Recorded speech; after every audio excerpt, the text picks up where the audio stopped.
In today's video, I'm going to show you how to remove text from image using Canva AI.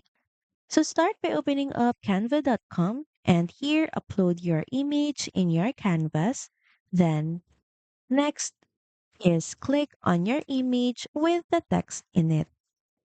Now at the top toolbar, click on the edit button and here look for the magic eraser tool and click on it.